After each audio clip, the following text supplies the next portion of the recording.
এগুলো ওঠে না। টিস্যু দে তো, টিস্যু দে, টিস্যু দে।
আসসালামু আলাইকুম, ভালো আছেন সবাই?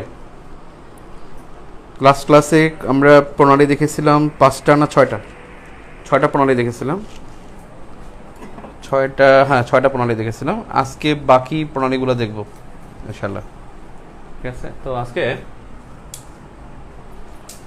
বাকি প্রণালী দেখার জন্য আমি এখানে একটু আঁকে নিই, তারপরে ওখানে আবার যাব। আমার সাথে সাথে আঁকতে হবে।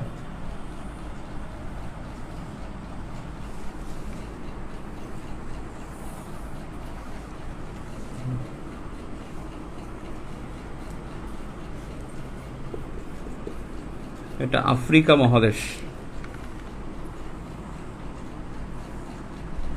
এটা ইউরোপ,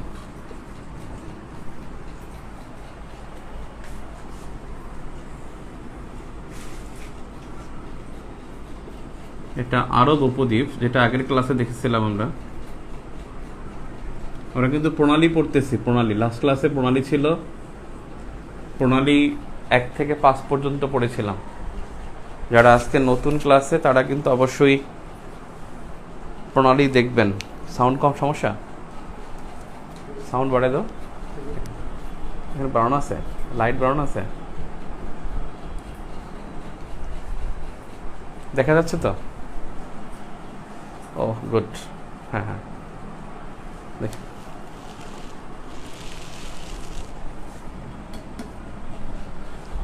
এখন এটা আফ্রিকা, এটা আরব উপদ্বীপ, আর এখানে এই জায়গাটা, এটা হলো ইরান,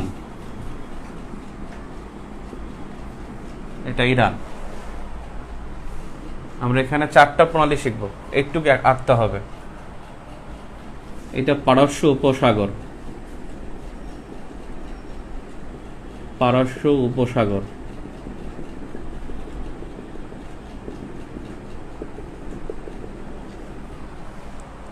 এটা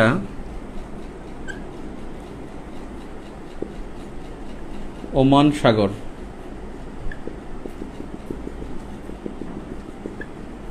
কখনো কখনো এটাকে আবার ডাকা হয় আরব সাগর। অর্থাৎ পরীক্ষার সময় যে কোনো একটা অপশনে থাকবে।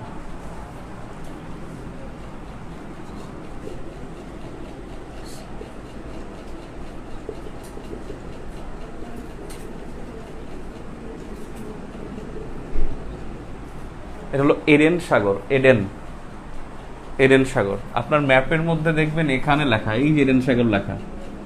ম্যাপের মধ্যে দেখেন সোমালিয়ার মাথায় এখানে এডেন সাগর লেখা, এই যে আরব সাগর লেখা, এখানে ওমান উপসাগর লেখা।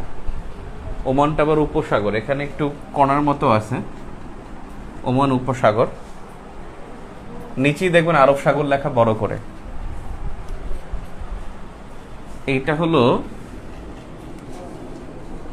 লোহিত সাগর।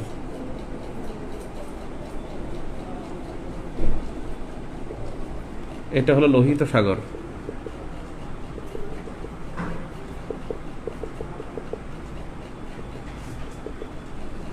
এটা এডেন সাগর, এটা লোহিত সাগর, আরব আরব উপদ্বীপ, পারস্য উপসাগর, এটা গালফ, পার্সিয়ান গালফ। দুইটা নোট নিবেন, গালফ এবং বে, এই দুইটা নোট নিবেন। এটাও উপসাগর, এটাও উপসাগর, দুইটাই উপসাগর। পার্থক্য হলো প্রায় 4 দিক স্থল, আর এটা হলো 3 দিক স্থল। প্রায় 4 দিক স্থল হলো গালফ, আর প্রায় শুধু 3 দিক স্থল হলো বে। হুম হুম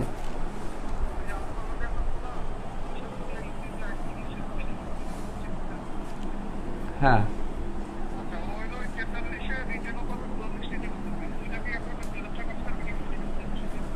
পারবে পারবে। আচ্ছা, সেলিম রেজা, ঠিক আছে ঠিক আছে। এখন এইটা হলো প্রায় 4 দিক। যেমন দেখেন এখানে পুরো জি এর মতো, গালফটা সবসময় জি এর মতো থাকে, অল্প একটু ফাঁকা। দেখেন এই যে পারস্য উপসাগর, অল্প একটু ফাঁকা থাকবে, এবং সেটা হলো এইটা প্রায় 4 দিক স্থল। এই পাশে কিন্তু ইরাক, এর পাশে আরব উপদ্বীপ, এখানে ইরান, এই অল্প একটু ফাঁকা, এই জন্য হলো গালফ, পার্সিয়ান গালফ। আর অপরদিকে বঙ্গোপসাগর, যেটা দেখেন বঙ্গোপসাগর কিন্তু এরকমের, এখানে বাংলাদেশ, এখানে ইন্ডিয়া, এখানে হলো থাইল্যান্ড, মিয়ানমার, অর্থাৎ এটা হলো বে অফ বেঙ্গল। এবং পৃথিবীর সবচাইতে বড় বে হলো বঙ্গোপসাগর, পৃথিবীর বড়, সবচেয়ে বড় বে বা বড় উপসাগর, দেখা যায়। আর অপরদিকে দেখেন এই যে এইটা মেক্সিকান গালফ, এখানে দেখেন জি এর মতো অল্প একটু ফাঁকা, এখানে আবার কিউবার মাথাটা আছে, এই যে কিউবা, তার মানে অল্প উপরে একটু ফাঁকা, নিচে একটু ফাঁকা। এই মেক্সিকান গালফ, এটা ইউএসএ, এটা মেক্সিকো, এটা কিউবা। এইটা হলো মেক্সিকান গালফ, এটা হলো পৃথিবীর সবচেয়ে বড় গালফ, পৃথিবীর সবচেয়ে বড় গালফ। তাহলে পৃথিবীর সবচেয়ে বড় গালফ উপসাগরের দিক থেকে মেক্সিকান উপসাগর বা মেক্সিকো উপসাগর। আর বঙ্গোপসাগর বা বে অফ বেঙ্গল, এটা হলো পৃথিবীর সবচাইতে বড় বে। এখন একটা জিনিস আমরা দেখি, সেটা হলো এই পারস্য উপসাগর আর ওমান সাগরকে যুক্ত করি। পারস্য উপসাগর আর ওমান সাগরকে যুক্ত করলে, পারস্য উপসাগর আর ওমান সাগরকে যুক্ত করলে এখানে বিভক্ত হবে কে? এপাশে ইরান আর এপাশে হবে ইউএই, সংযুক্ত আরব আমিরাত। এখানে হলো ইরান আর এখানে হলো সংযুক্ত আরব আমিরাত, এই দুইটা পৃথক হবে। এবং এই প্রণালীটা হলো 7 নম্বর দিয়ে লিখবেন হরমুজ প্রণালী। হরমুজ প্রণালী, হরমুজ প্রণালী। আপনাদেরকে আমি লাস্ট ক্লাসে বলেছিলাম যে প্রণালী সবসময় সাগরকে যুক্ত করবে আর ভূমিকে পৃথক করবে। তাহলে হরমুজ প্রণালী, আপনি সামনে যে সংযুক্তর ঘর আছে, সংযুক্তর ঘরে কি লিখবেন? ওই যে এখন আবার বক্সে চলে যান, খাতার মধ্যে এটা আঁকছেন, বক্সের মধ্যে আবার 7 নম্বর লিখে আপনি হরমুজ প্রণালী লিখবেন। সংযুক্তর ঘরে লিখবেন পারস্য উপসাগর প্লাস ওমান সাগর, অর্থাৎ পারস্য উপসাগর প্লাস ওমান সাগর অবলিক আরব সাগর, কারণ পরীক্ষার সময় যে কোনো একটা সাগর পরীক্ষায় থাকবে, দুইটা থাকলে ওমান সাগরে টিক দেবেন, অর্থাৎ ওমান সাগরের মাথায় একটা টিক দিয়ে রাখেন, তাহলে বুঝতে পারবেন যে যদি আরব সাগরের অপশনটা থাকে আপনি ওমান সাগরকে চুজ করবেন। তাহলে পারস্য উপসাগর প্লাস হলো ওমান সাগর অবলিক আরব সাগর, এটা সংযুক্তর ঘরে। আপনাদেরকে বলেছিলাম যে সামনে একটা বিভক্তর ঘর আছে, তাহলে বিভক্তর ঘরটা বলবেন ইরান মাইনাস সংযুক্ত আরব আমিরাত। তাহলে বিভক্তর ঘরে লিখবেন ইরান মাইনাস সংযুক্ত আরব আমিরাত, ইরান মাইনাস সংযুক্ত আরব আমিরাত।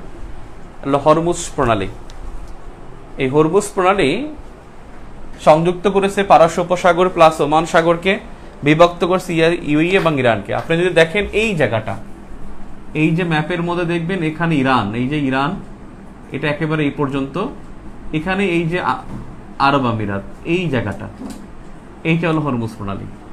ম্যাপের মধ্যে এখন তাকাই দেখেন, এটা হরমুজ প্রণালী।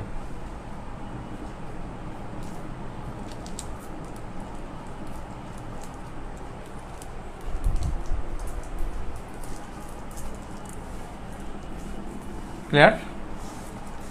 এখন আসেন, বিভক্ত লিখলেন, সংযুক্ত লিখলেন, আবার ম্যাপে চলে আসেন। বক্স ফিল আপ করার জন্য আমি প্রথম ক্লাসে বলছিলাম ফ্রেশ কাগজে এক পাতা বক্স রাখবেন, আশা করি রাখছেন। এখন চলে আসেন হরমুজ প্রণালী।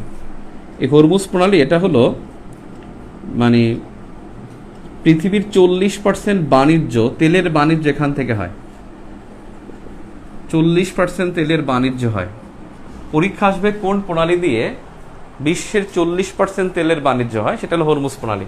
কারণ এর পার্শ্ববর্তী দেশগুলো সবাই তেল রপ্তানি করে, ইরান করে, ইরাক করে, এখানে আছে কিংডম অফ সৌদি আরবে, সৌদি, এখানে কুয়েত, এখানে কাতার, এখানে বাহরাইন।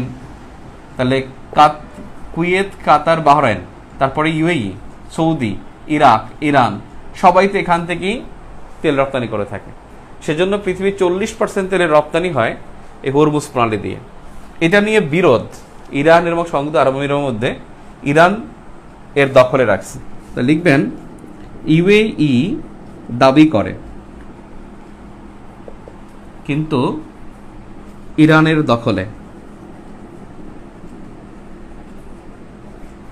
ইউএই দাবি করে কিন্তু ইরানের দখলে। এবং সেটা কেমন, যে এখানে শুধুমাত্র এটা না, এখানে আরো একটা দ্বীপ আছে, এখানে আবু মুসা দ্বীপ, আবু মুসা দ্বীপ। এই আবু মুসা দ্বীপটা ঠিক এটার প্রবেশ মুখে, কিন্তু আরব সাগরের মধ্যে পড়ছে। আপনি স্টার দিয়ে লিখবেন আবু মুসা দ্বীপ, আরব সাগরে, ইরান ও ইউএই এর মধ্যে বিরোধ। এখানে ইরানের ঘাড়ে টিক দিবেন,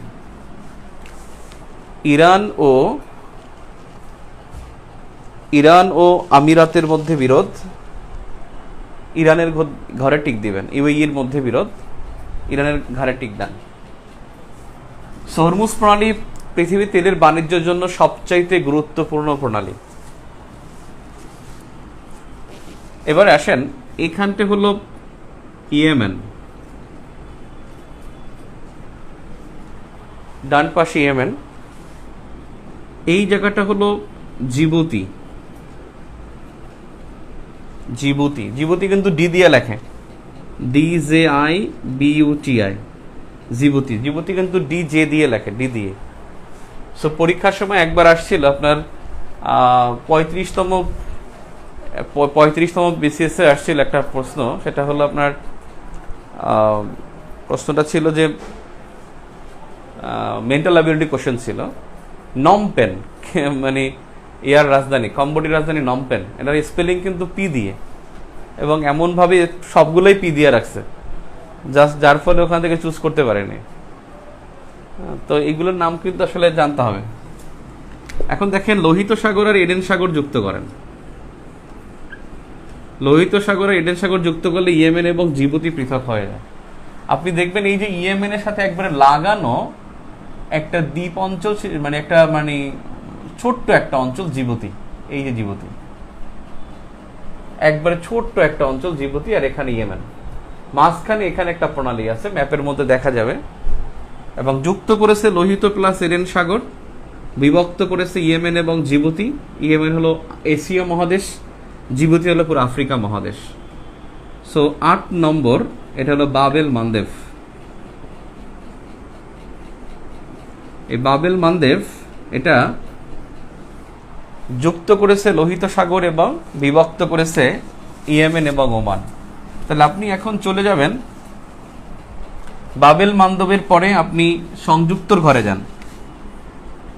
সংযুক্ত আর একটা হলো বিভক্ত, কারণ প্রণালীর ধর্মটাই হলো দুটি সাগরকে যুক্ত করবে আর দুটি ভূমিকে পৃথক করবে। সংযুক্তর ঘরে আপনি লিখবেন লোহিত প্লাস এডেন সাগর। এই লোহিত সাগরটাই কিন্তু রেড সি নামে পরিচিত, এটাই কিন্তু রেড সি, ইংলিশে বললে রেড সি।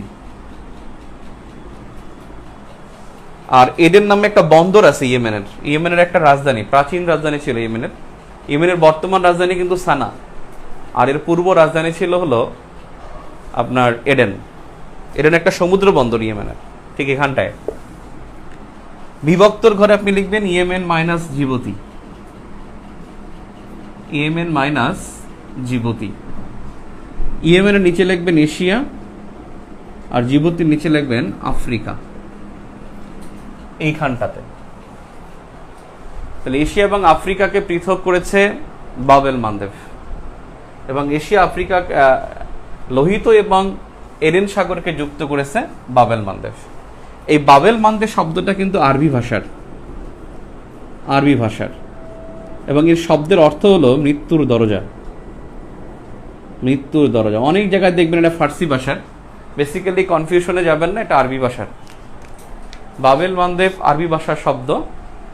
এই বাবেল মানদেব শব্দের অর্থ হলো মৃত্যুর দরজা। এবারে আসেন, এখানটা হলো মিশর। আপনি দেখতে পাচ্ছেন এখানে উপরে এই যে মিশর, এক ত্রিভুজ আকৃতির মতো, এটা মিশর। আর উপরে এই জায়গাটা হলো ভূমধ্য সাগর। ভূমধ্য সাগর, সাগর মানে ঢেউ থাকবে, তো লিখলে একটু ঢেউ দিয়ে দেবেন। ভূমধ্য সাগর, যেটাকে ইংলিশে বলা হয় মেডিটেরিয়ান সি। ভূমধ্য সাগরকে ইংলিশে বলা হয় মেডিটেরিয়ান সি। বাংলাগুলো একটু ইংলিশ জানার চেষ্টা করবেন, কারণ অনেক সময় সাধারণ জ্ঞান ইংলিশে থাকে, অনেক সময় ইংলিশ নামটা থাকে। মেডিটেরিয়ান সি প্রণালী ইংলিশ কি? লাস্ট ক্লাসে বলছিলাম যে স্ট্রেইট, STRAIT, স্ট্রেইট। এখন দেখেন, এটা হলো মিশর, এটা ভূমধ্য সাগর, এটা লোহিত সাগর। এই মিশরটা বেসিক্যালি এরকমের ছিল। এই জায়গাটার নাম সিনাই, সিনাই উপত্যকা ছিল, সিনাই উপত্যকা। আমি সুন্দর করে এখানে লিখে দিই সিনাই উপত্যকা, জুম করে দিলাম আর কি, এখান থেকে একটু জুম করে নিলাম। নামটা ছিল সিনাই উপত্যকা, কিন্তু পরে এটা সিনাই উপদ্বীপ হয়ে যায়। উপদ্বীপ লাস্ট ক্লাসে বলছিলাম যে 3 দিকে স্থল থাকবে, ওই জল থাকবে, তাহলে উপদ্বীপ হয়ে যায়। এটা 2 দিকে জল, তাই এটা উপত্যকা ছিল প্রথম নাম। কি করলো, এখান থেকে এই পর্যন্ত এখানে একটা খাল কাটলো, ব্রিটিশরা একটা খাল কাটলো, কারণ মিশর ইউকের উপনিবেশ ছিল। এই মিশর স্বাধীন হয়েছে কিন্তু 1923 সালে, আজ থেকে 100 বছর আগে। 1923 সালে মিশর স্বাধীন হয়, এবং আজ থেকে প্রায় 100 বছর আগে ইউকে 23 না 22 100 বছর হয়েছে, 1922 সালে স্বাধীন হয়। যাও, মিশর ইউকের উপনিবেশ ছিল, ব্রিটিশ উপনিবেশ ছিল। সো এখান থেকে একটা খাল কাটার উদ্যোগ নেয় ব্রিটিশরা এখান থেকে যাওয়ার জন্য, কারণ এখানে এই পর্যন্ত এসে দেখা গেল যে এই ভূমধ্যসাগরে যেতে পারে না। ওখানে যেতে হলে দেখা যায় ঘুরে এই পর্যন্ত এসে এই উত্তর মহাসাগর অন্তরীপ দিয়ে আটলান্টিক মহাসাগর দিয়ে এখান দিয়ে ঢুকে তবে এখানে যেতে হবে, বিশাল হ্যাসেলের কাজ। তো সেই জন্য এখানে ব্রিটিশরা একটা কাজ করে, সেটা হলো একটা খাল কাটে, এবং এখানে যে খালটা কাটে সেই খালটা হলো সুয়েজ খাল। তাহলে আমরা 10 নম্বর প্রণালীর নাম লিখতে পারি সুয়েজ খাল। সুয়েজ খালের বিস্তারিত তথ্য আমরা ওখানে লিখলাম, কিন্তু যদি বলা হয় সুয়েজ খাল যুক্ত করেছে কাকে? ভূমধ্য এবং লোহিত সাগরকে। ভূমধ্য প্লাস লোহিত, বিভক্ত হয়েছে মিশর মাইনাস সিনাই। সিনাই কিন্তু মালিক মিশর। আমি লাস্ট ক্লাসে বলছিলাম যে দুই মহাদেশে বিস্তৃত আপনাদের যখন দেখাইছিলাম তখন কিন্তু আমি মিশরের কথা বলেছিলাম। সো এই সিনাই উপদ্বীপটা এশিয়া মহাদেশে পড়ে যায়। এই সিনাই উপদ্বীপ এশিয়া মহাদেশে পড়ার কারণেই মিশরকে বলা হয় মধ্যপ্রাচ্যের দেশ। আসলে মিশর মধ্যপ্রাচ্যের দেশ ছিল না, মিশরকে বলা হয় মধ্যপ্রাচ্যের দেশ শুধু সিনাই উপদ্বীপের কারণে। যাক, এখানে এই সুয়েজ খাল যুক্ত করেছে ভূমধ্য প্লাস লোহিত, বিভক্ত করেছে মিশর মাইনাস সিনাই। মিশর হলো আফ্রিকা, সিনাই হলো এশিয়া। তাহলে এশিয়া আফ্রিকাকে পৃথক করেছে একদিকে বাবেল মানদেব আর একদিকে সুয়েজ খাল। তাহলে আপনি এখন যে কাজটা করতে পারেন, এখন সিনাই উপদ্বীপ না উপত্যকা বলেন তো? তিন দিক পানি হয়ে গেলে সেটা কি হয়ে যায়? উপদ্বীপ হয়ে যায়। এই জন্য সিনাইকে বলা হয় সিনাই উপদ্বীপ। এই সিনাই উপদ্বীপের এখানেই কিন্তু 2023 সালে, ওখানেই কিন্তু আপনার এই বছর শারমাল শেখে, ওখানেই কিন্তু আপনার 22 সালে আপনার COP27 হবে শারমাল শেখে, মিশরের শারমাল শেখে COP27 হবে। তো আমরা এখন বলতে পারি যে 10 সুয়েজ খাল বিভক্তর ঘরে লিখবেন, সংযুক্ত ঘরে লিখবেন ভূমধ্য প্লাস লোহিত সাগর। বিভক্তর ঘরে লিখবেন মিশর মাইনাস সিনাই। মিশর মাইনাস সিনাই। এই সিনাইয়ের নিচে লিখবেন এশিয়া, আর মিশরের নিচে লিখবেন আফ্রিকা। তাহলে আফ্রিকা এবং হলো এশিয়াকে পৃথক করেছে এই সুয়েজ খাল।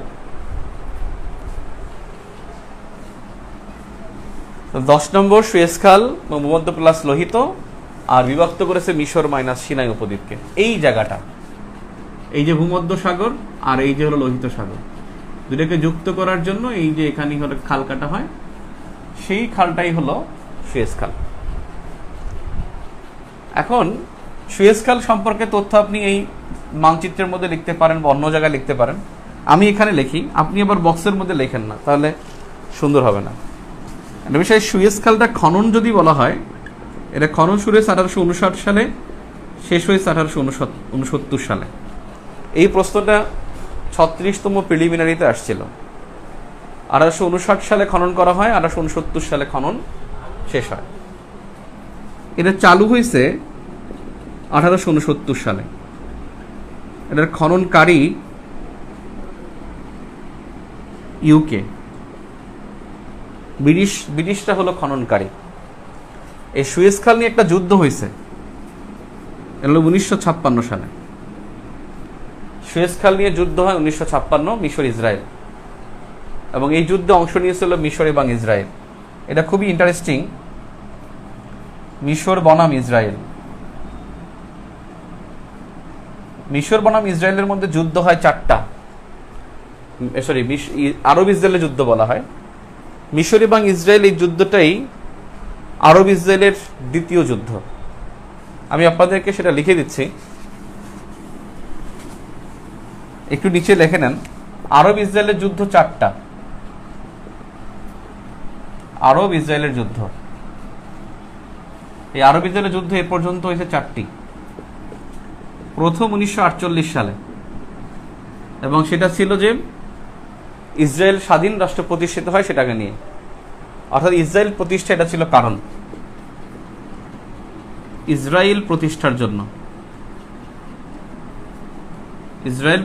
জন্য হয়েছে 1948 সালে আরব ইসরায়েলের প্রথম যুদ্ধ, অর্থাৎ ফিলিস্তিন এবং ইসরায়েলের মধ্যে প্রধান পক্ষ ছিল। 1956 সালে হয়, ইসরায়েল সুয়েজ খাল দাবি করে। আমি এখানে আসতেছি যে কিভাবে দাবি করে। তৃতীয় যুদ্ধ হয়েছে 1967 সালে। 1967 সালে আরব ইসরায়েলের তৃতীয় যুদ্ধ হয়, এবং এই যুদ্ধটা ছিল যে ইসরায়েল আল আকসা মসজিদে আগুন দিয়েছিল। আল আকসা মসজিদে আগুন দেয়। আল আকসা মসজিদ যেটা ছিল আপনার এখনো আছে জেরুজালেমে, এই আল আকসা মসজিদে আগুন দেওয়ার কারণে আরব ইসরায়েলের তৃতীয় যুদ্ধ হয় 1967 সালে। এই যুদ্ধটা ছিল মাত্র 6 দিনের যুদ্ধ এবং এই যুদ্ধে অনেক মেসিভ ক্ষয়ক্ষতি হয়, ব্যাপক ক্ষয়ক্ষতি হয়েছিল। আরব ইসরায়েলের চতুর্থ যুদ্ধ হয়, এই চতুর্থ যুদ্ধটা হয়েছে 1973 সালে এবং এই যুদ্ধটা 78 সাল পর্যন্ত চলতে থাকে। এবং এটা ছিল যে মিশর সিনাই পুনর্দখল করে, সিনাই পুনর্দখল করে। সিনাই পুনর্দখল মানে সিনাই তো মিশরের, তাহলে পুনর্দখল কিভাবে করলো? পুনর্দখল মানে হলো পুনর্দখল করেছিল মিশর, পুনর্দখল করেছিল বলতে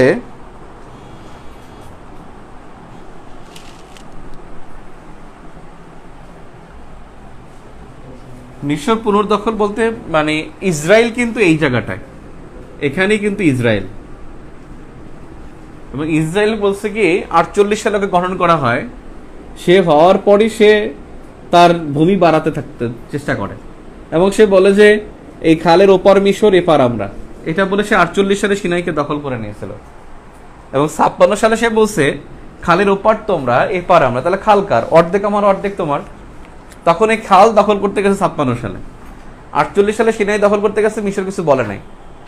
56 সালে যখন সুয়েজ খাল দাবি করছে তখনই মিশর যুদ্ধ করছে এবং এই যুদ্ধের পরে এই 56 সালে সুয়েজ খালকে মিশর জাতীয়করণ করে নেয়। যদি পরীক্ষা আসে সুয়েজ খাল কবে মিশরের জাতীয়করণ হয়? 1956 সালে। হ্যাঁ, ও সুয়েজ খাল হবে 9 নম্বর না? ও হ্যাঁ রাইট, আমাকে 10 নম্বর বলতেছে, এটা তো 9 নম্বর হবে। একটা কি চেঞ্জ হয়েছে নাকি? সাধারণত তো 10 নম্বরে সুয়েজ খাল হয়, আমার কি চেঞ্জ হয়েছে কোনো জায়গায়? 1 হলো তাতার, এই যে তাতার প্রণালী, 2 হলো কোরীয় প্রণালী, 3 হলো ফরমোজা, 4 হলো মালাক্কা, 5 হলো পক, 6 হলো সুন্দা, 7 হলো হরমুজ, 8 হলো বাবেল মানদেব, 9 হলো সুয়েজ খাল। আচ্ছা ঠিক আছে, সুয়েজ খাল 9 নম্বর, রাইট, সুয়েজ খাল 9 নম্বর।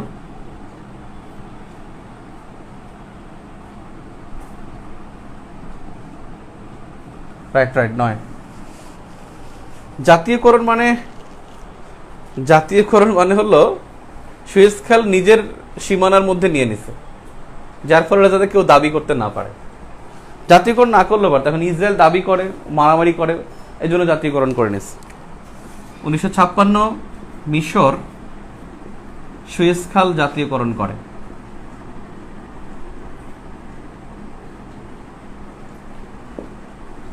অর্থাৎ সুয়েজ খাল খনন শুরু হয়েছে 1959 সালে, সুয়েজ খাল খনন শেষ হয়েছে 1969 সালে, 1869 সালে। এই সুয়েজ খাল খননকারী ছিল ইউকে, আর যুদ্ধ হয়েছে 56 সালে। এবারে দেখেন ইউরোপের মধ্যে এই দেশ, এই ভূখণ্ড হচ্ছে স্পেন, আর এটা হলো মরক্কো। আফ্রিকার মধ্যে হলো মরক্কো, এখানে হচ্ছে আটলান্টিক মহাসাগর। এই আটলান্টিক মহাসাগর আর ভূমধ্য সাগরকে যোগ করলে বিভক্ত হয়ে যায় স্পেন এবং মরক্কো। স্পেন হলো ইউরোপে, মরক্কো হলো আফ্রিকায়। তাহলে এই জায়গায় একটা প্রণালী আছে এবং এইটা হবে 10 নম্বর। এই 10 নম্বর আমি নিচে লিখি, 10 নম্বর জিব্রাল্টার প্রণালী। জিব্রাল্টার প্রণালী, তাহলে জিব্রাল্টার প্রণালী বিভক্ত করেছে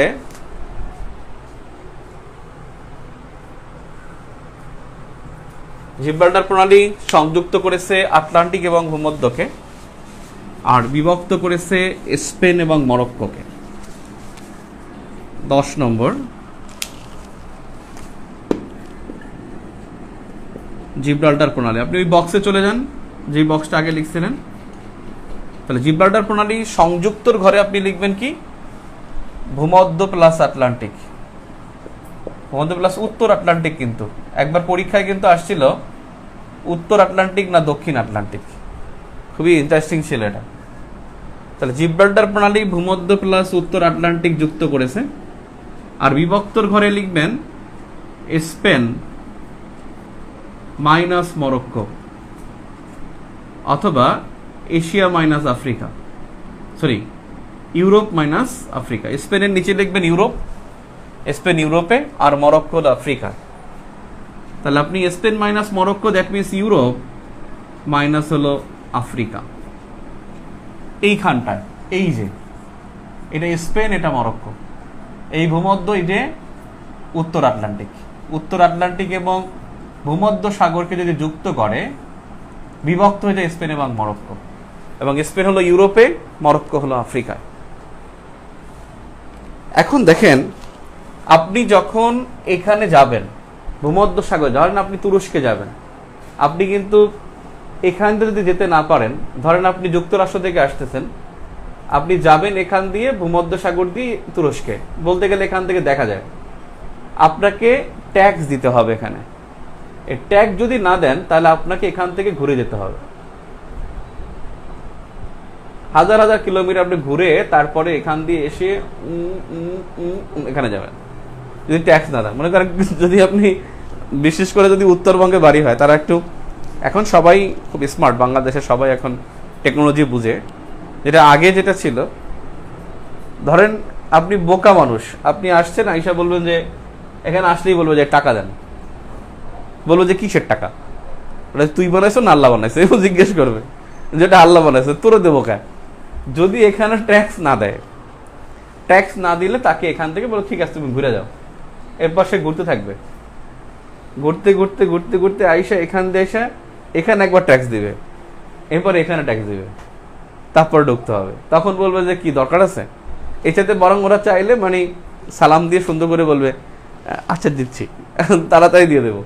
এবং এই জন্য জিব্রাল্টার প্রণালীকে বলা হয় হ্যাভেন অফ ট্যাক্স, করের স্বর্গরাজ্য বা হ্যাভেন অফ ট্যাক্স বলে। কোন এক জায়গায় লেখা ছিল যে ট্যাক্স অফ হ্যাভেন, মানে স্বর্গের কর, আসলে স্বর্গের কর না, হবে হ্যাভেন অফ ট্যাক্স, ট্যাক্স মানে করের স্বর্গরাজ্য। এই করের স্বর্গরাজ্য বা হ্যাভেন অফ ট্যাক্স বলে হলো জিব্রাল্টারকে। এখন প্রশ্নটা হলো ট্যাক্সটা কে নেবে, স্পেন নাকি মরক্কো? কমেন্ট করেন তো, ট্যাক্স কে নেবে?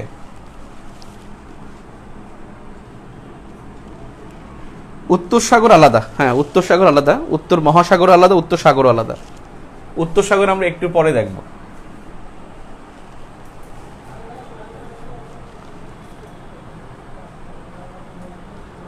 বলেন তো, প্রশ্নটা হলো আমার প্রশ্নটা হলো যে ট্যাক্সটা কে নেয়, বেসিক্যালি কে নেয়? স্পেন নিবে না মরক্কো নিবে?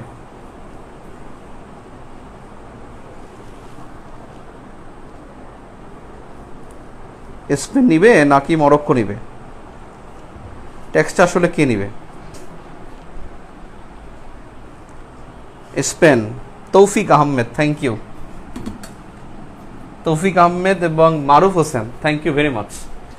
এইটা বেসিক্যালি এই যে ব্রিটিশ মামা, এই যে ইউকে, দেখেন এখান থেকে ইউকে হয়েছে এই জায়গাটায়, এই যে ইউকে, এবং সে এখান থেকে এসে এই জায়গা দখল করবে, এবং এটা ইউকের দখলে, ব্রিটেনের দখলে।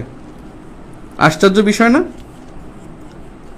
ব্রিটেনের দখলে। আপনাদের আমি ভূরাজনীতি যখন পড়াবো তখন আপনাদেরকে আমি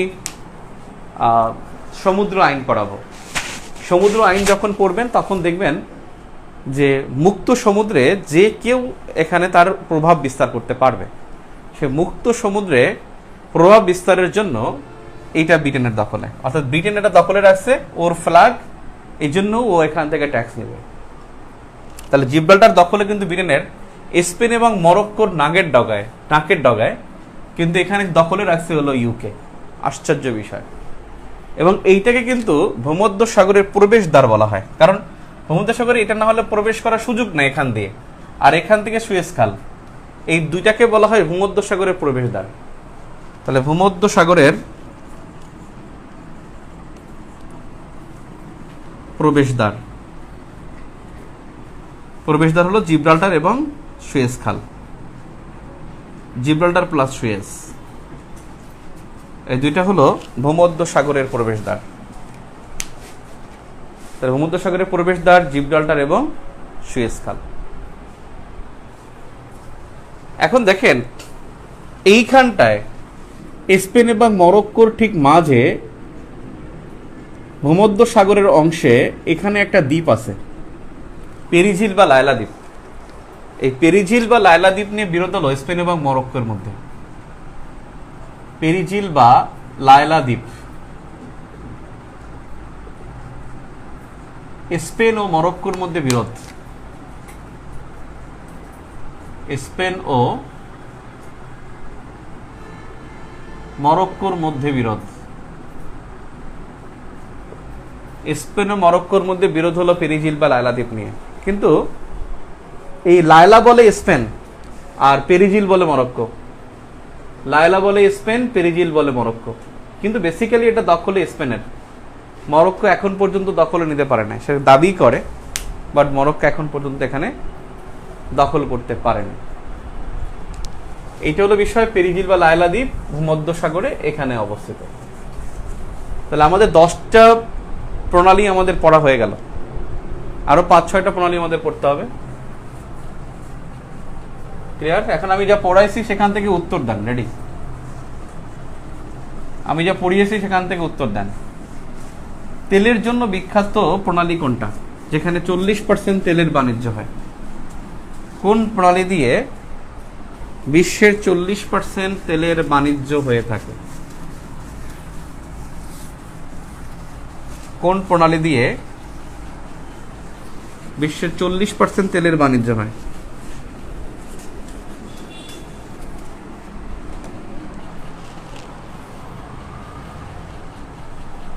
good. Zarif, Charlotte Hemingway, Nahid, Sumaiya Shampa, Moumita Chakraborty, thank you. সবার উত্তর হয়েছে যে হরমুজ প্রণালী। আচ্ছা, আমি এখান থেকে একটা কোশ্চেন করি, মানে কোনটার প্রবেশদ্বার ছোট বা বড়? কোনটা বড়, বে বড় না গালফ বড়? প্রবেশদ্বার, অর্থাৎ ওটা প্রবেশদ্বারটা বড় না ছোট, সেটা হলো বে হবে না গালফ হবে? প্রবেশদ্বার বড়, কোনটির প্রবেশদ্বার বড়, বে হবে নাকি গালফ হবে? একটু আগে বলছি আমি। ওকে, চার্লট হেমিংওয়ে, কৃষিবিদ রুহুল আমিন রোয়েল, থ্যাংক ইউ, আপনাদের উত্তর হয়েছে। এখন হ্যাঁ, বে বড় হবে, থ্যাংক ইউ। এখন আমরা প্রণালীর মধ্যে আরেকটা প্রণালী দেখব,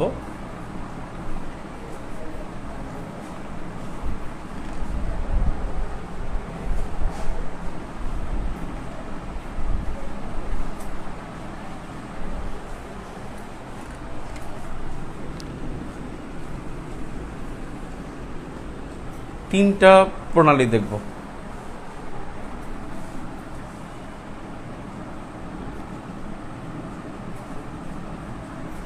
তিনটা প্রণালী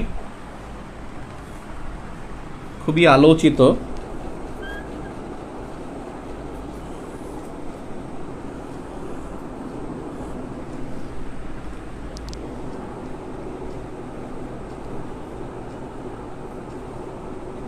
আঁকা একটু কষ্টকর, এভাবেই আঁকতে হবে।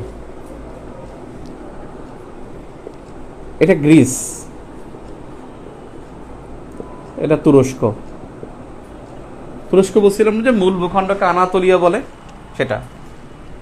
এখানে একটা সাগর আছে, এজিয়ান সাগর। এজিয়ান সাগর। এখানে সাগর আছে মরমর সাগর। জায়গাটা ছোট আর কি, কষ্ট করেই লিখতে হবে, ইচ্ছা করলে বড় করতে পারতাম আমি। এটা মরমর সাগর, মরমর, জুম করে দিচ্ছি, মরমর সাগর। এইটা হলো কৃষ্ণ সাগর।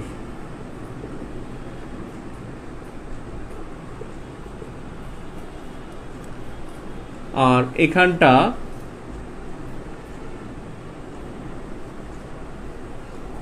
এখানটাতে এই জায়গাটা হলো রাশিয়া।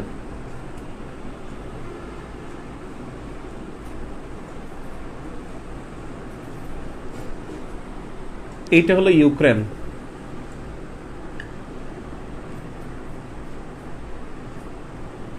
এখানে ক্রিমিয়াটা, এখানে এই ভূখণ্ডটা একটু এদিকে আগানো। এইখানে একটা সাগর আছে, এটা ইউক্রেন, এটা রাশিয়া, এটা ক্রিমিয়া, ক্রিমিয়া উপদ্বীপ, যেটা রাশিয়ার দখলে এখন। এখানে একটা সাগর হলো অ্যাজোভ সাগর, ইংলিশে লিখি AZOV, অ্যাজোভ সি। একটু কর্নারে দেখবেন ঢুকানো একটা সাগর আছে। আপনি যদি দেখেন এই যে কৃষ্ণ সাগর, কৃষ্ণ সাগরের এখান থেকে ক্রিমিয়ার এখান থেকে একটুখানি দেখবেন ফাঁকা জায়গা, ক্রিমিয়ার ঠিক উপরে রাশিয়া এবং ইউক্রেনের মাঝে এখানে একটা সাগর আছে, ছোট্ট একটা সাগর, এবং সেই সাগরটা হলো অ্যাজোভ সি। এখানে তো রাশিয়া, তারপর এখানে আর্মেনিয়া, জর্জিয়া। যাই হোক, এখানে কৃষ্ণ সাগর, এটা ক্রিমিয়া। আমি যে দাগটা দিলাম এটা হলো ইস্তাম্বুল। অন্য কালিতে দেখি, ইস্তাম্বুল। ইস্তাম্বুলটা কিন্তু এখানেও আছে, এটাও ইস্তাম্বুলের অংশ। ইস্তাম্বুল কিন্তু দুই পাশেই আছে, এই পাশেও আছে, এই পাশেও আছে। মাঝখানে একটা বাদশা, ওনার নাম হলো বাদশা, ওই যে সুলতান সুলেমান যে ছোট ছেলেটা ছিল, তার নামে একটা সেতু আছে, সালমান, বাদশাহ সালমান সেতু মনে হয়, সালমান বা মেহমেদ, বাদশাহ মেহমেদ সেতু আছে। এই মেহমেদ সেতু দুই ইস্তাম্বুলকে যুক্ত করেছে। এখন দেখেন এই কৃষ্ণ সাগর আর যদি আপনি অ্যাজোভ সাগরকে যুক্ত করেন, বিভক্ত হয় এই পাশে রাশিয়া, এই পাশে ইউক্রেন। এই জায়গাটা ইউক্রেনের, এটা হলো রাশিয়ার। এবং এই সাগরটা নিয়ে, এই প্রণালী নিয়ে একটা বিরোধ আছে। এখানে জাহাজ গেলে রাশিয়া এই প্রণালীটা বন্ধ করে দিয়েছিল, 2015 সালে বন্ধ করেছিল, 2020 সালে বন্ধ করে দিয়েছিল। এখানে একটা প্রণালী, যে প্রণালীটাকে বলা হয় কার্চ প্রণালী। তাহলে পরীক্ষা আসতে পারে 11 নম্বর, কার্চ প্রণালী। এটা সংযুক্তর ঘরে আপনি লিখবেন কৃষ্ণ সাগর প্লাস অ্যাজোভ সাগর, কৃষ্ণ সাগর প্লাস অ্যাজোভ সাগর। আর বিভক্তর ঘরে লিখবেন রাশিয়া মাইনাস ইউক্রেন। কার্চ প্রণালী কৃষ্ণ সাগর প্লাস অ্যাজোভ সাগর বিভক্ত করেছে রাশিয়া এবং ইউক্রেনকে, রাশিয়া মাইনাস ইউক্রেন। এবারে আসেন, এই মরমর সাগর আর এজিয়ান সাগরকে যদি যুক্ত করেন, মরমর সাগর এবং এজিয়ান সাগরকে যুক্ত করেন, এখানে একটা সাগর হবে, প্রণালী হবে 12। এটা হলো দারদানেলিস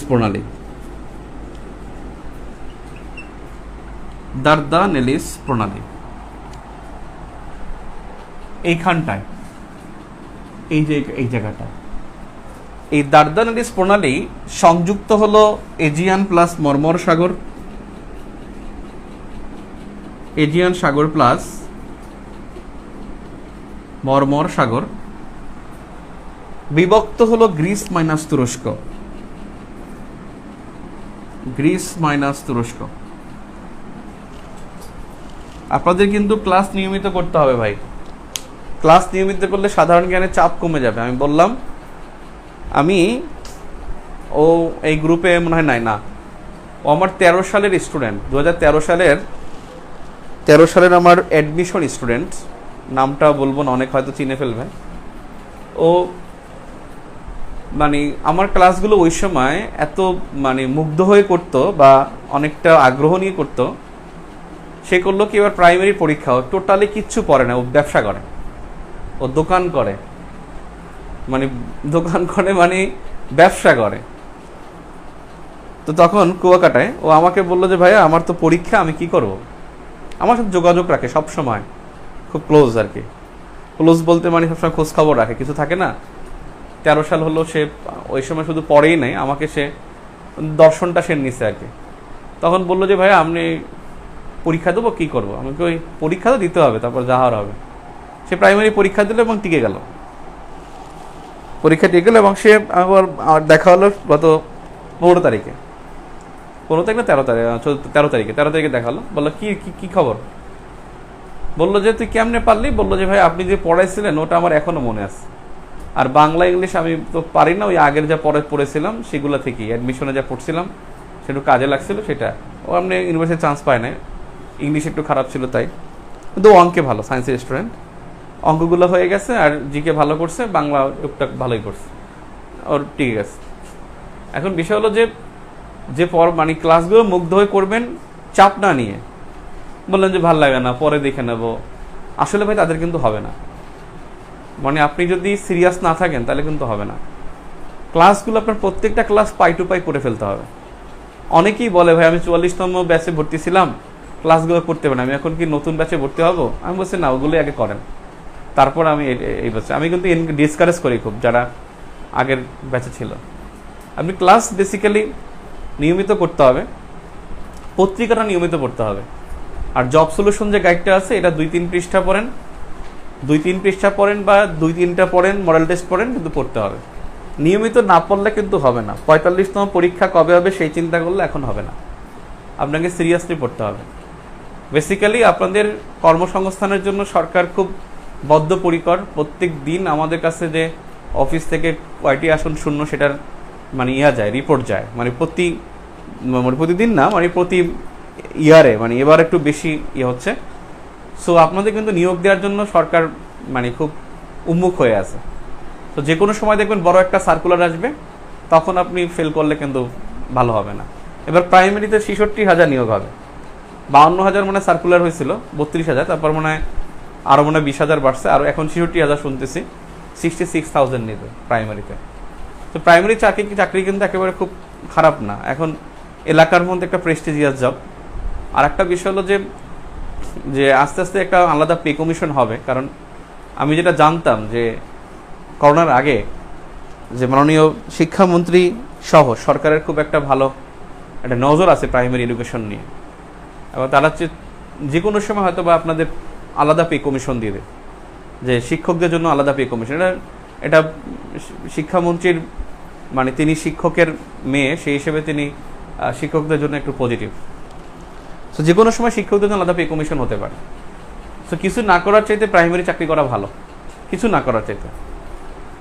সো আশা করি আপনারা অনেক ভালো করবেন। সামনে দেখবেন নিবন্ধনে আবার একটা সার্কুলার হয়ে যাবে, পরীক্ষা হয়ে যাবে, ধাপধুপ একটা না একটা আপনার লেগে যাবে। যদি পড়তে থাকেন লাগবেই, কোনো কথা নেই, পড়তে থাকলে লাগবে। আর না পড়লে কিন্তু মানে হেলাফেলা করে পড়লে কিন্তু আপনার লাগবে না। কারণ আপনার কিন্তু এখানে আমি আগেই বলেছিলাম যে আপনি হয়তো কয়েকদিন পরে শুরু করেন, কিন্তু শুরু করলে থামবেন না, শুরু করলে পিকে রাখবেন আপনার প্রস্তুতিটাকে।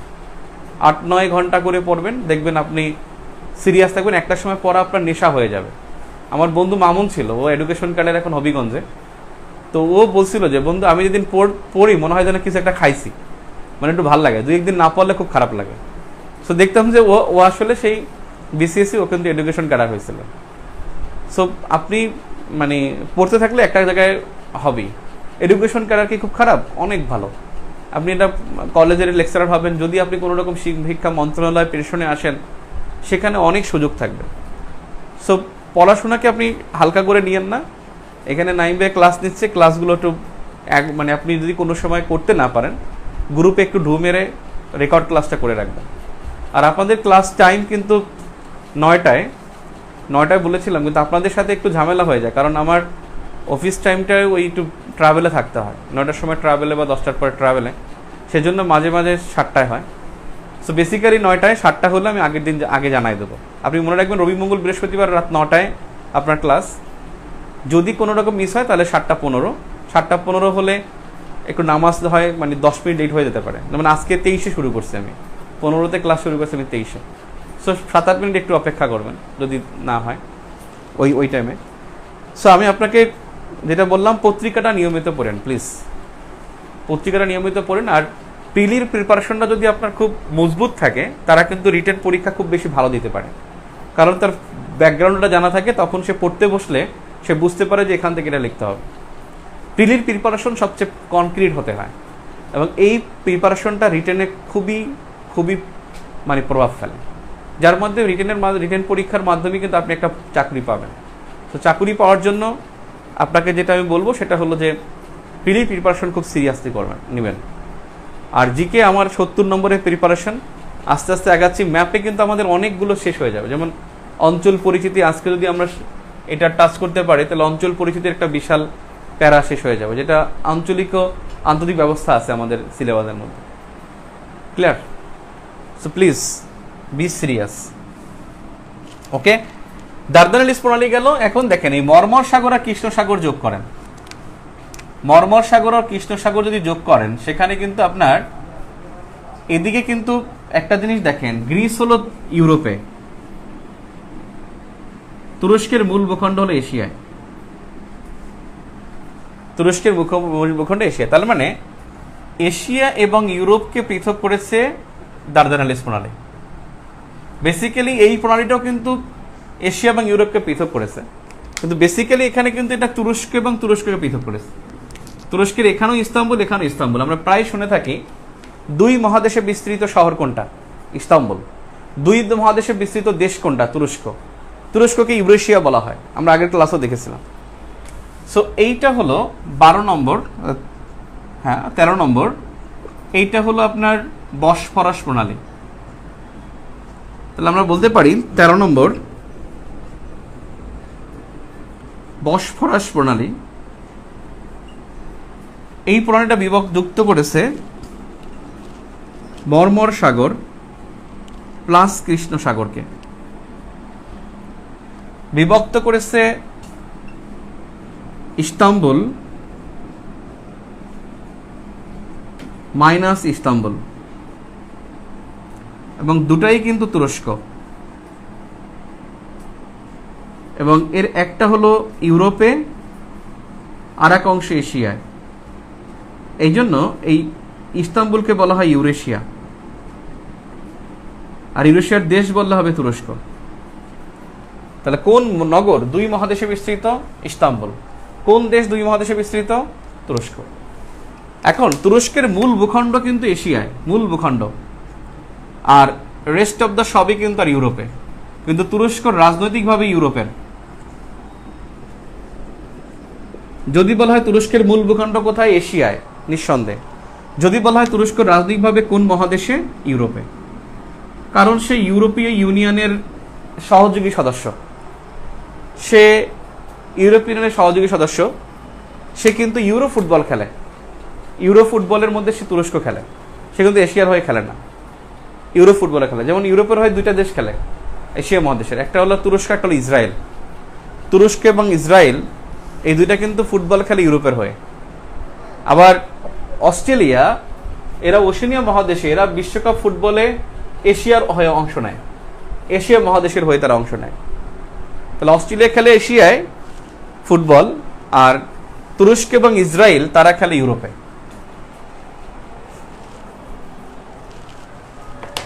তারা খেলে ইউরোপে, তুরস্ক এবং ইসরায়েল।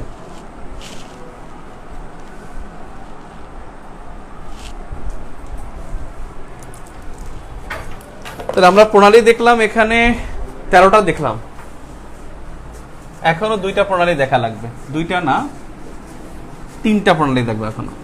3টা, 4টা দেখবো, 4টা, 5টা দেখবো, 5টা প্রণালী দেখবো এখনো। 5টা প্রণালী দেখবো। আগে আমি কার্স প্রণালী পড়তাম না, এখন পড়তে হচ্ছে।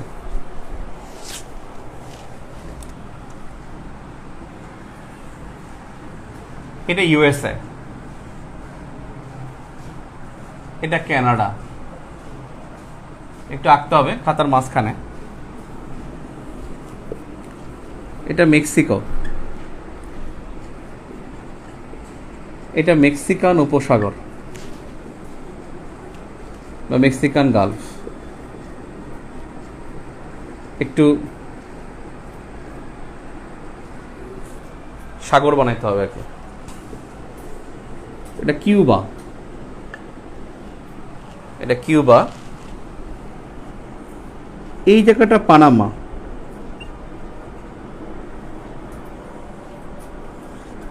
এখানে দক্ষিণ আমেরিকা।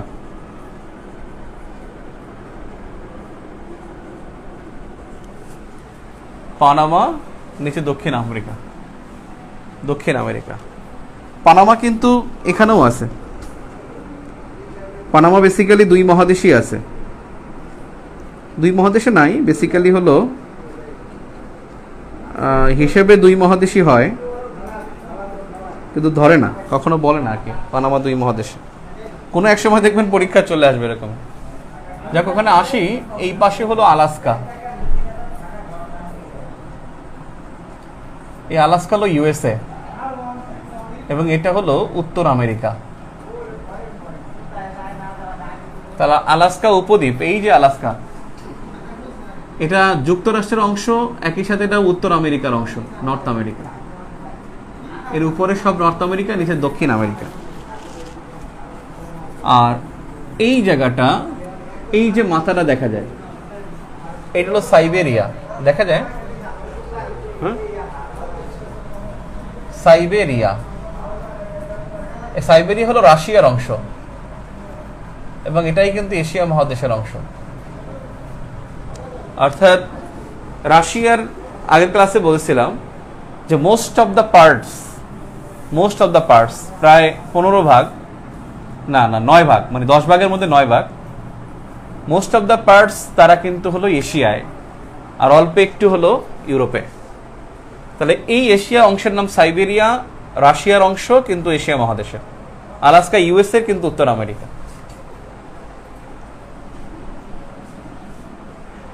দেখেন এখানে একটা সাগর আছে, চুকচি সাগর, দেখা যায়? একটু দেখানোর ব্যবস্থা করো। চুকচি সাগর, এটা হলো চুকচি সাগর। আর নিচে হলো বেরিং সাগর।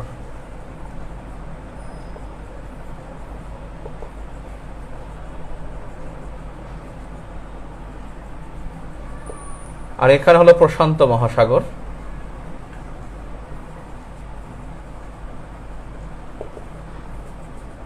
প্রচুর ঢেউ। এই জায়গাটা হলো আটলান্টিক, আটলান্টিক মহাসাগর। এখন আপনি দেখেন, এই প্রশান্ত এবং আটলান্টিকে যুক্ত করেন এখান থেকে এখানে। আটলান্টিক থেকে প্রশান্ত মহাসাগরে যুক্ত করলে এখানে একটা খাল কাটা হয়েছিল। আপনারা সুয়েজ খালের দৈর্ঘ্যটা লিখে নিয়েন। এই সুয়েজ খালের দৈর্ঘ্য কিন্তু 195 কিলোমিটার। সুয়েজ খালের দৈর্ঘ্য 195 কিলোমিটার। সুয়েজ খালের দৈর্ঘ্য 195 কিলোমিটার।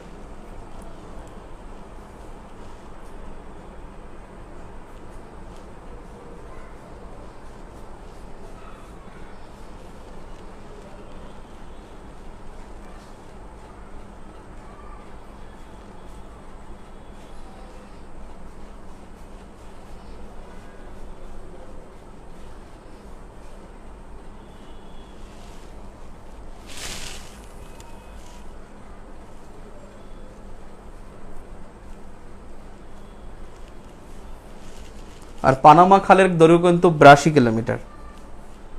পানামা খালে আমরা এখনো যাই নাই।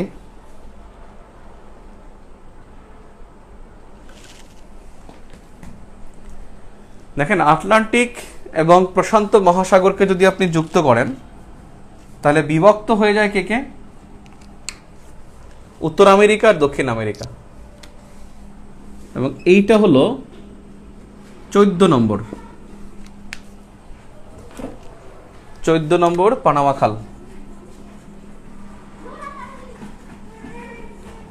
এটি এমন একটা প্রণালী বা পানামা প্রণালী বা পানামা খাল যেটি দুটি মহাসাগরকে যুক্ত করেছে আর দুটি মহাদেশকে বিভক্ত করেছে।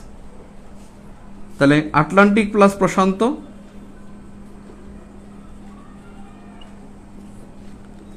আর উত্তর আমেরিকা মাইনাস দক্ষিণ আমেরিকা, আমেরিকা মাইনাস দক্ষিণ আমেরিকা। বেসিক্যালি এর ম্যাক্সিমাম অংশই পানামা, অর্থাৎ এখানে কিছু অংশ কলম্বিয়ার সাথে লেগে আছে, অল্প একটু, খুব বেশি না, আর ম্যাক্সিমামই হলো পানামার সাথে।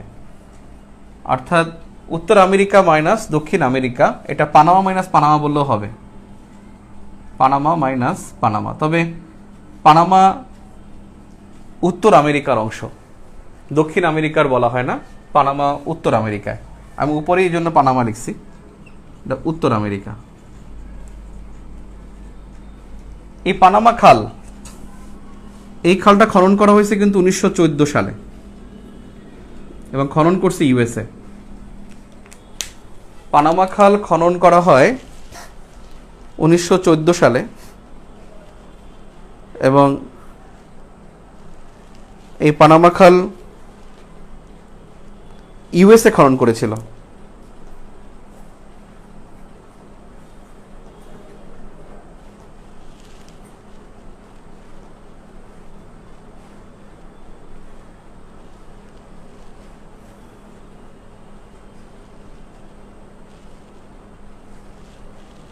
খনন করা হয় 1904 থেকে শুরু করে খননটা, শেষ হয় 1914 সালে, 4 থেকে 1914।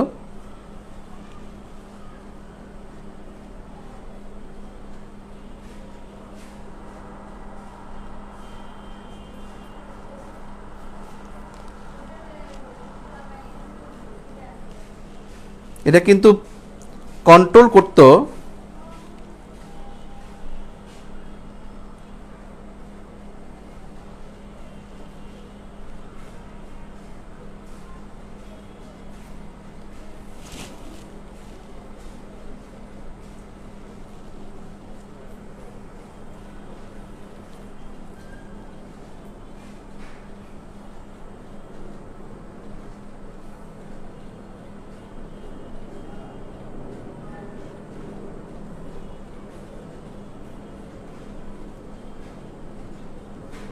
একটা বিষয় আছে, বিষয়টা হলো যে যুক্তরাষ্ট্রের মালিকানা ছিল এবং তারা 1914 সালে এটা নেওয়ার পরে তাদেরকে এটা হ্যান্ডওভার করার কথা ছিল। তারা 2016 সালে হ্যান্ডওভারের কথা বলে তারা হ্যান্ডওভার করে নাই। খনন 1914 ইউএসএ। এটা পৃথিবীর সবচেয়ে গভীরতম খাল, এর গভীরতা 14 মিটার এবং আমাদের মাতারবাড়ি যে সমুদ্র বন্দর সেখানেও কিন্তু 14 মিটার গভীর। আর এটার দৈর্ঘ্য 82 কিলোমিটার। খনন হয়েছে 1904 থেকে 1914, এটাও 10 বছর লাগছে। আর এর মালিকানা বর্তমানে পানামা, কিন্তু এখনো হ্যান্ডওভার করা হয় নাই তাকে, মানে মালিকানা ঘোষণা করে রাখছে। এখনো এটা কলম্বিয়া, ফ্রান্স এবং ইউএসএর 3 দেশের মানে টেরিটরি, তারা কিন্তু এটা ট্যাক্সটাকে ভাগ করে নেয়, কিন্তু এখনো পানামার পুরোপুরি পায় নাই। কিন্তু মালিকানা বললে পানামা বলতে হবে। অধিকার ক্ষমতা নিতে পারে না এখনো, মানে ক্ষমতা হস্তান্তর করে নাই। তাহলে আটলান্টিক প্লাস মেক্সিকো উপসাগরকে যদি যুক্ত করেন, বিভক্ত হয় ইউএসএ আর হলো কিউবা। ইউএস এবং কিউবা পৃথক হয় এটা 14 নম্বরে হলো ফ্লোরিডা প্রণালী। তাহলে ফ্লোরিডা প্রণালী যুক্ত করেছে আটলান্টিক প্লাস মেক্সিকো উপসাগরকে, বিভক্ত করেছে ইউএসএ মাইনাস কিউবাকে। তাহলে আপনি লিখতে পারেন এভাবে যে 15 নম্বর, একটা বিষয় পৃথিবীর দীর্ঘতম খাল যদি বলে সুয়েজ খাল কিন্তু হবে না। খাল কিন্তু সবসময় মানুষ খনন করবে, খাল ক্যানেল। খাল কিন্তু অটো হবে না। অটো যেটা হতে পারে সেটা অন্যান্য জলাশয় হবে, নদী হতে পারে। মানে যেটা অটো বলতে মানে প্রাকৃতিকভাবে যেটা হয়, আর মানুষ যেটা করবে সেটা খাল হবে। দীর্ঘতম খাল কিন্তু গ্র্যান্ড খাল চীন, গ্র্যান্ড খাল চীন। দীর্ঘতম খাল কিন্তু সুয়েজ খাল হবে না। এটা কিন্তু পরীক্ষায় সুয়েজ খাল থেকে প্রশ্ন আসছিল 36তম বিসিএসে, 33তমতে আসছিল পানামা প্রণালী থেকে। তাহলে মেক্সিকান, এখন দেখি 15 নম্বরে আছে আপনার ফ্লোরিডা প্রণালী, সরি এটা 14, এটা 15 হবে। তাহলে 15 নম্বরে ফ্লোরিডা প্রণালী সংযুক্তর ঘরে লিখবেন মেক্সিকো উপসাগর প্লাস আটলান্টিক। আমি একটা প্রশ্ন করবো এখন, দেখে কে পারবেন। মেক্সিকো উপসাগর প্লাস আটলান্টিক এটা হবে যুক্ত, বিভক্তর ঘরে হবে USA minus Cuba. USA minus Cuba বিভক্ত হবে। এখন আমার একটা প্রশ্ন, প্রশ্নটা হলো কিউবা কোন সাগরের দ্বীপ? প্রশ্নটা হলো কিউবা কোন সাগরের দ্বীপ?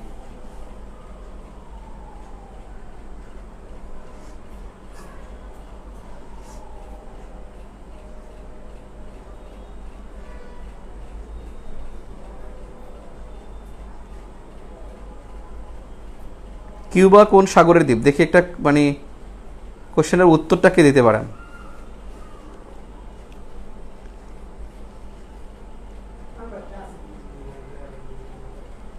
কিউবা কোন সাগরের দ্বীপ? হ্রদ হলো চারদিকে স্থল থাকবে।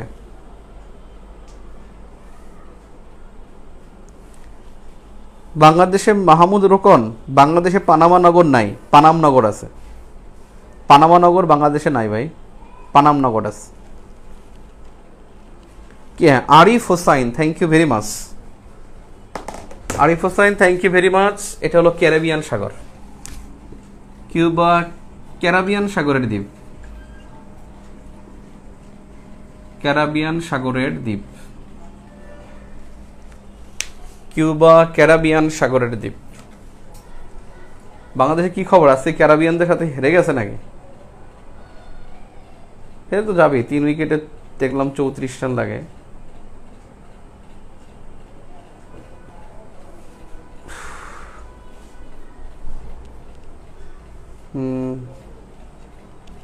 West Indies won by 7 wickets, জিতে গেছে। ওকে, এবারে দেখেন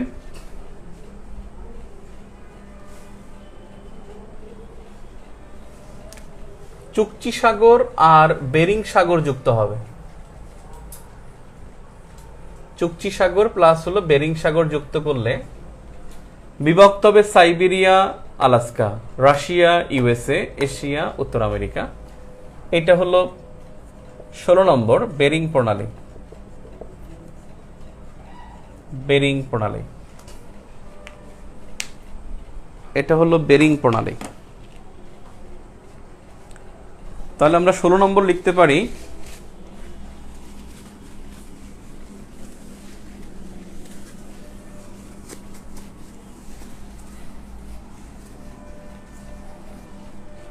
তাহলে লিখবেন 16, কজন আছে রে? বেরিং প্রণালী সংযুক্তর ঘরে লিখবেন চুকচি সাগর প্লাস বেরিং সাগর, বিভক্তর ঘরে লিখবেন আলাস্কা মাইনাস সাইবেরিয়া। আলাস্কা হলো ইউএসএ, সাইবেরিয়া হলো রাশিয়া, ইউএসএ হলো উত্তর আমেরিকা, রাশিয়ার এই অংশটা হলো এশিয়া।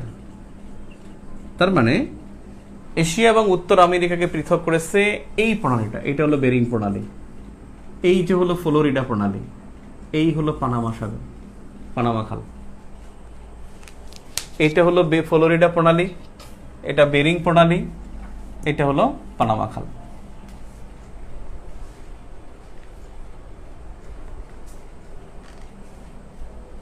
ক্লিয়ার? এখন আমাদের আর তিনটা প্রণালী দেখবো আমরা, তিনটা প্রণালী দেখব, তিনটা বা চারটা প্রণালী দেখা যায়।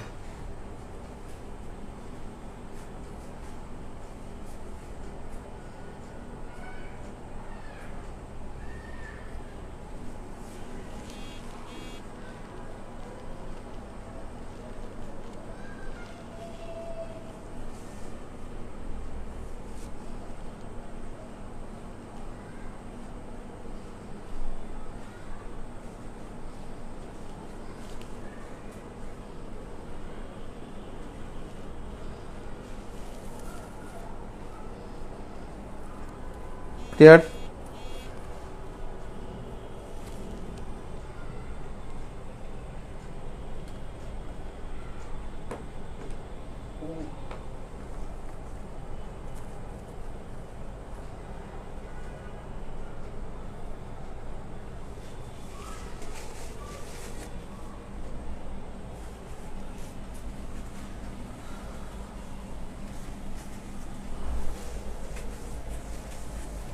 একটা চিত্রের মধ্যেই আশা করি দেখাইতে পারবো ইনশাল্লাহ। আর চারটা প্রণালী দেখতে হবে, আর চারটা, তাহলে খুব সুন্দর হবে, যে প্রণালী নিয়ে টেনশন নাই, প্রণালী নিয়ে আর টেনশন থাকবে না ইনশাল্লাহ। রেডি?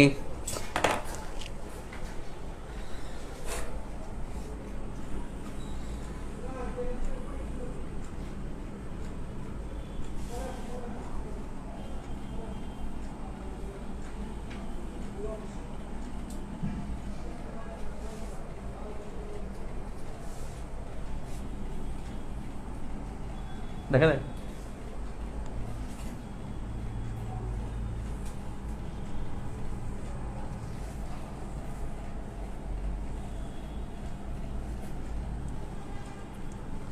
ওকে, আমার আঁকা শেষ, কিন্তু লেখার জায়গা নাই তো, লিখবো কোথায়?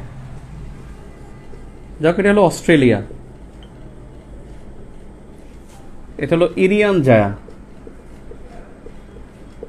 ইরিয়ান জায়া, অর্থাৎ এটা ইন্দোনেশিয়ার অংশ। এটা হলো পাপুয়া নিউ গিনি,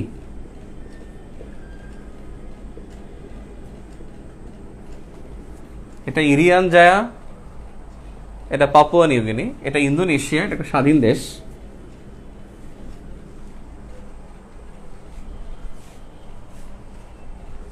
এই জায়গায় একটা সাগর আছে, তাইমুর সাগর, এটাকে অনেক সময় তিমুর সাগরও বলে, তাইমুর সাগর।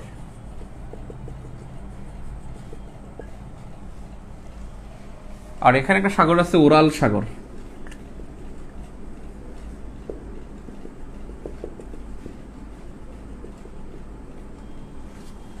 তাইমুর সাগর আর ওরাল সাগর। এই দুটি সাগরকে যুক্ত করলে, এই দুটি সাগরকে যদি আপনি যুক্ত করেন, তাহলে বিভক্ত হয়ে যায় ইন্দোনেশিয়ার ইরিয়ান জায়া এবং অস্ট্রেলিয়া, এবং এটা হয়ে যায় এশিয়া মহাদেশের অংশ, আর এটা হয়ে যায় ওশেনিয়া মহাদেশের অংশ। তাহলে এশিয়া এবং ওশেনিয়াকে পৃথক করেছে, বা ইরিয়ান জায়া অস্ট্রেলিয়াকে পৃথক করেছে, বা ইন্দোনেশিয়া অস্ট্রেলিয়াকে পৃথক করেছে, এবং সেটা হলো কিন্তু এই প্রণালীটা। এই প্রণালীর নাম হলো 17 নম্বরে তিমুর প্রণালী। আপনি মনে রাখবেন একটা বিষয়, পশ্চিম তিমুর ও পশ্চিম পাপুয়া, পশ্চিম তিমুর এবং পশ্চিম পাপুয়া, এই জায়গাটা, এই যে তিমুর, এই যেটা, এটা তিমুর প্রণালী। পশ্চিম তিমুর ও পশ্চিম পাপুয়া ইন্দোনেশিয়ার অংশ, লিখে নিয়েন। পশ্চিম তিমুর ও পশ্চিম পাপুয়া ইন্দোনেশিয়ার অংশ। পশ্চিম তিমুর ও পশ্চিম পাপুয়া ইন্দোনেশিয়ার অংশ।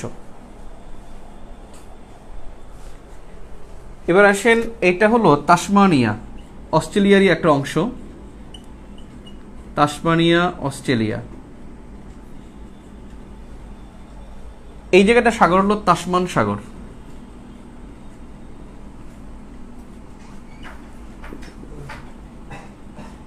যদি আপনাকে বলা হয় যে তিমুর প্রণালী যুক্ত করছে কাকে, সংযুক্তর ঘরে লিখবেন তাইমুর সাগর প্লাস ওরাল সাগর যুক্ত করেছে। বিভক্ত বললে হবে Irian Jaya minus Australia, Indonesia minus Australia, অথবা Asia minus Oceania, Asia minus Oceania বা ইন্দোনেশিয়া মাইনাস অস্ট্রেলিয়া। তাসমান সাগর, এ পাশে কিন্তু ভারত মহাসাগর। এই ভারত মহাসাগর বা তাসমান সাগরে বা প্রশান্ত মহাসাগরে যদি যুক্ত করেন, মহাসাগর বললে কিন্তু পাশে প্রশান্ত, এই দুইটাকে যদি যুক্ত করেন তাহলে বিভক্ত হয় অস্ট্রেলিয়ার এখানে একটা জায়গা আছে ভিক্টোরিয়া, তাহলে ভিক্টোরিয়া মাইনাস হলো তাসমানিয়া, এই ভিক্টোরিয়া মাইনাস তাসমানিয়া, এবং এখানে একটা প্রণালী 18 নম্বর দিয়ে বস প্রণালী। তাহলে বস প্রণালী যুক্ত করেছে তাসমান সাগর এবং ভারত মহাসাগর, অথবা অপশনে কিন্তু প্রশান্ত মহাসাগরও থাকতে পারে। সেখানে প্রশান্ত মহাসাগর থাকলে আপনি উত্তর করবেন, অথবা তাসমান সাগর থাকলে তো তাসমান সাগরে উত্তর করবেন। এটা তো একবারে স্পেসিফিক করা। এই তাসমানিয়া দ্বীপকে বিভক্ত করেছে অস্ট্রেলিয়ার মূল ভূখণ্ড থেকে বস প্রণালী। অপরদিকে এখানে কিন্তু প্রশান্ত মহাসাগর, এদিকেও কিন্তু প্রশান্ত। এই তাসমান সাগর এবং এই প্রশান্ত মহাসাগর এদেরকে যুক্ত করলে নিউজিল্যান্ডের দুইটা আইল্যান্ড আছে। এটা হলো সাউথ আইল্যান্ড, সাউথ আইল্যান্ড, আর এটা হলো নর্থ আইল্যান্ড। এই সাউথ এবং নর্থ আইল্যান্ড দুইটা কিন্তু আলাদা, এবং এই দুইটা ভূখণ্ড মিলে একটা দেশ নিউজিল্যান্ড। নিউজিল্যান্ডের মোট 4টা দ্বীপ। আমি একটা বিষয় দেখাবো আপনাকে, যে নিউজিল্যান্ডের মোট দ্বীপ হলো 4টা, তার মধ্যে একটা সাউথ আইল্যান্ড, একটা নর্থ আইল্যান্ড। এই নিউজিল্যান্ডের 2 ভাগে বিভক্ত করছে এখানে একটা প্রণালী, সেটা হলো প্রশ্ন নম্বর 19 কুক প্রণালী। তাহলে কুক প্রণালী সংযুক্ত বললে তাসমান সাগর প্লাস প্রশান্ত মহাসাগর, বিভক্ত বললে north island minus south island. আমি সংযুক্ত বিভক্ত লিখতেছি না, ওটা আপনি লিখতে পারবেন আমি আশা করি ইনশাল্লাহ। বস প্রণালী সংযুক্ত ভারত মহাসাগর প্লাস তাসমান সাগর বা প্রশান্ত মহাসাগর, বিভক্ত করেছে ভিক্টোরিয়া অস্ট্রেলিয়া এবং তাসমানিয়া অস্ট্রেলিয়া। তাসমানিয়ার অস্ট্রেলিয়া, অস্ট্রেলিয়া তাসমানিয়া অংশ আর ভিক্টোরিয়া অংশের সাথে।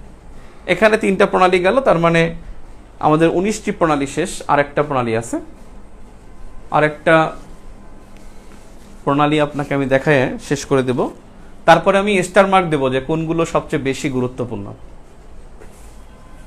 কোনগুলো বেশি গুরুত্বপূর্ণ সেটা আমি স্টার মার্ক দিয়ে দেবো। কারণ যেগুলো পরীক্ষা আসে সাধারণত সেগুলো আমি আপনাকে বলতে পারবো সাধারণত বেশি আসে এগুলো। তবে এগুলো যদি পরীক্ষা আসে যে কোনোটাই কিন্তু অগুরুত্বপূর্ণ না। আরেকটা বিষয় মুছে ফেললাম আমি, আপনি তো একটু আগে দেখলেন এটা তো অস্ট্রেলিয়া, সরি অস্ট্রেলিয়া তো হচ্ছে না, তাইমুর প্রণালীটা দেখছেন না?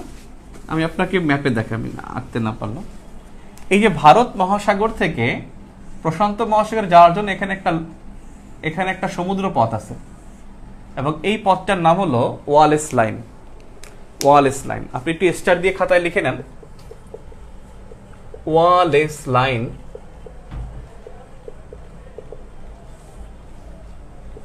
ভারত মহাসাগর থেকে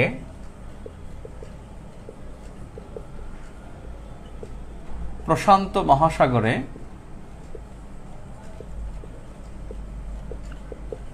যাওয়ার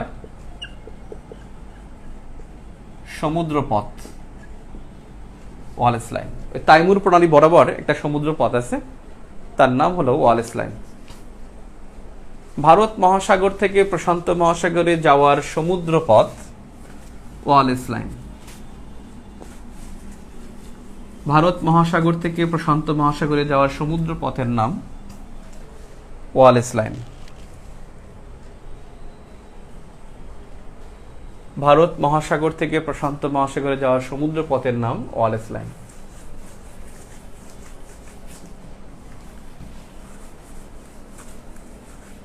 ওকে, এবারে লাস্ট টার্ম।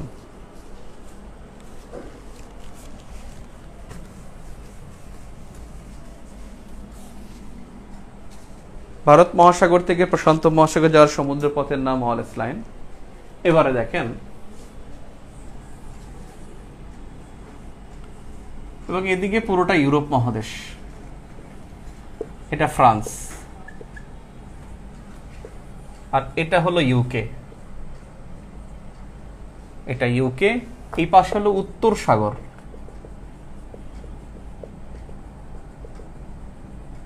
এটা হলো উত্তর সাগর, আর হলো আটলান্টিক।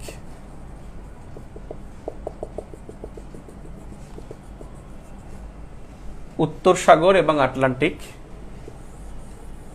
এই দুইটাকে যদি আপনি যুক্ত করেন, উত্তর সাগর এবং আটলান্টিককে যুক্ত করলে ইউকে এবং ফ্রান্স পৃথক হয়। এটা হলো ডোভার প্রণালী।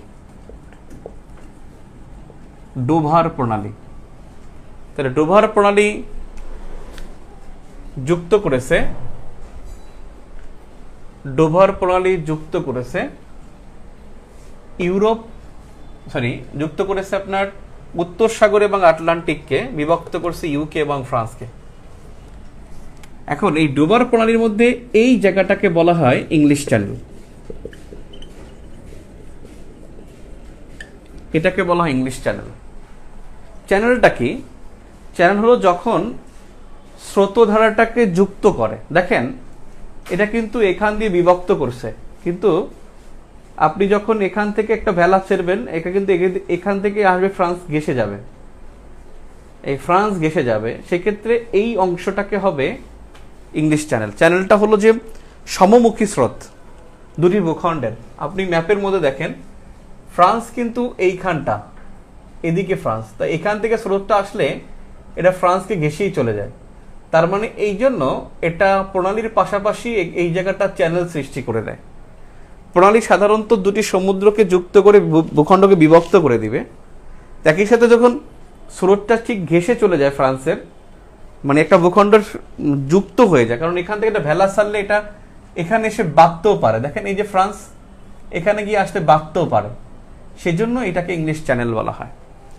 তাহলে ইংলিশ চ্যানেল যদি বলা হয়, সেটা বিভক্ত করছে ইউকে এবং ফ্রান্সকে। ইংলিশ চ্যানেল যদি বলা হয়, এটা উত্তর সাগরে।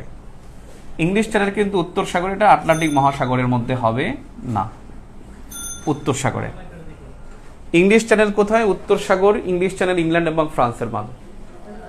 সো আপনাদের সাথে আমার এই 20টা প্রণালী শেষ হলো।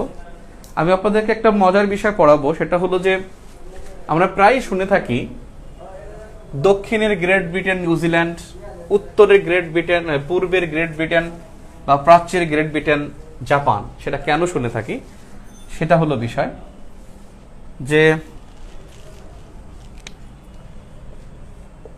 জাপান কেন প্রাচ্যের গ্রেট ব্রিটেন, এই প্রশ্নের উত্তরটা শিখব। জাপান কেন প্রাচ্যের গ্রেট ব্রিটেন? জাপান কিন্তু এইখানে, জাপান কিন্তু এইটা, আর গ্রেট ব্রিটেন কিন্তু এইটা। দেখেন আপনি স্ট্রাকচারটা দেখেন একটু, যে আমি যদি বলি এটা ইউকে, এবং ইউকের বামে কিন্তু একটা মহাসাগর আটলান্টিক। আমি যদি বলি এটা জাপান, এর পাশে কিন্তু একটা মহাসাগর, প্রশান্ত মহাসাগর। এই ইউকে কিন্তু উত্তর সাগরে 4টি ভূখণ্ড নিয়ে গঠিত বা 4টি দ্বীপ নিয়ে গঠিত। জাপান কিন্তু জাপান সাগরের 4টি দ্বীপ নিয়ে গঠিত।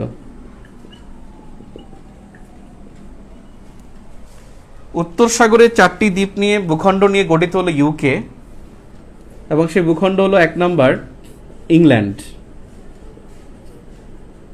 2 ওয়েলস,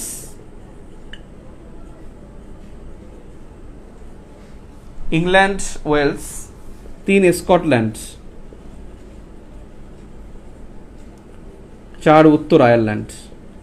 অন্যদিন বুঝাবো যে গ্রেট ব্রিটেন এবং যুক্তরাজ্যের মধ্যে পার্থক্য কি, সেটা আমি অন্যদিন বুঝাবো, আজকে বুঝাবো না। উত্তর আয়ারল্যান্ড। জাপান হলো 4টা দ্বীপ নিয়ে গঠিত, 1 Honshu, 2 Kyushu, 3 Shikoku, 4 Hokkaido.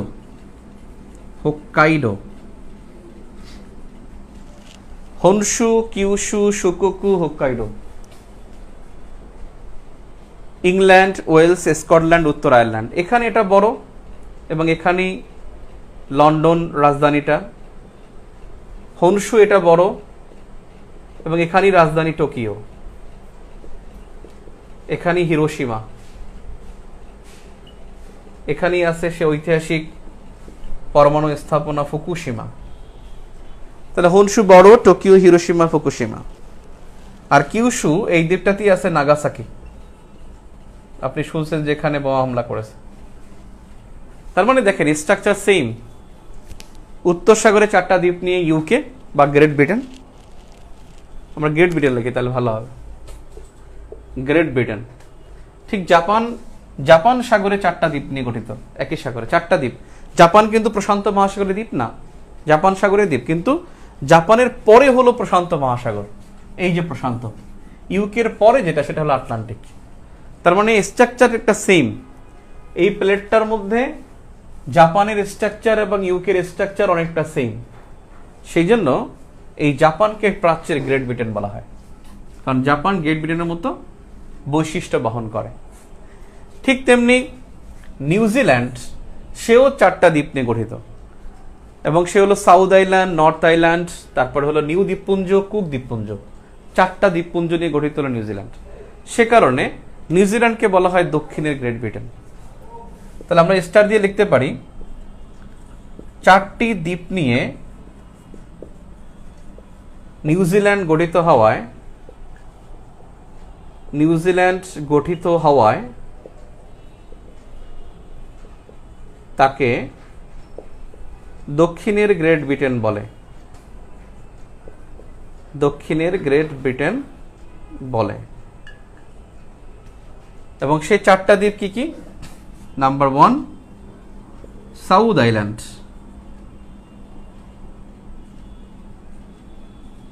Number 2 north island, number 3 cook island, number 4 new islands, NIEU, new islands. এই জন্য নিউজিল্যান্ডকে বলা হয় দক্ষিণের গ্রেট ব্রিটেন। আমরা অঞ্চলটা পড়তে পারি নাই, অঞ্চলটা একটু বিশাল আসলে, পড়া একটু tough. Oceania, Polynesia, Micronesia, Indochina, Caucasus, তারপরে হলো বলকান, সাবসাহারা, তারপরে হলো আপনার স্ক্যান্ডিনেভিয়া, এরপরে হলো আপনার ক্যারিবিয়ান, তারপরে হলো আপনার মধ্য আমেরিকা, ওরিয়েন্টাল অঞ্চল, এরকম একটা প্লেট আছে, কয়েকটা 7-8টা প্লেট। এটার জন্য আসলে আরেকটা ক্লাস লাগবে, এটা আসলে আজকে শেষ করা যাবে না। আমরা তো 1.5 ঘন্টার মতো পড়ে ফেলছি, 1.5 ঘন্টার বেশি। 7টাতে এসে শুরু করছি, এখন 9টা 50 বাজে, তার মানে 1.5 ঘন্টা পড়ে ফেলছি। যা হোক, প্রণালীটা আমাদের শেষ হয়ে গেল, অনেক কিছু শিখলাম। তারপরেও আগামী ক্লাসে এখন বলেন, আমি কি একটা ক্লাস নিয়ে পরীক্ষা নেব, নাকি আরেকটা ক্লাস নিয়ে পরীক্ষা নেব, নাকি যা হয়েছে তার উপর পরীক্ষা দিবেন মঙ্গলবারে, নাকি ওই অঞ্চলটা শেষ করে নেব, নাকি অঞ্চলটা ভূরাজনীতি যখন পড়বো তখন পড়ে ফেলবো? দেখি 5 জন কমেন্ট করেন যে পরীক্ষা শেষ হয়ে পরীক্ষা নেবেন, নাকি ক্লাসটা এখনই পরীক্ষা দিবেন আর কি।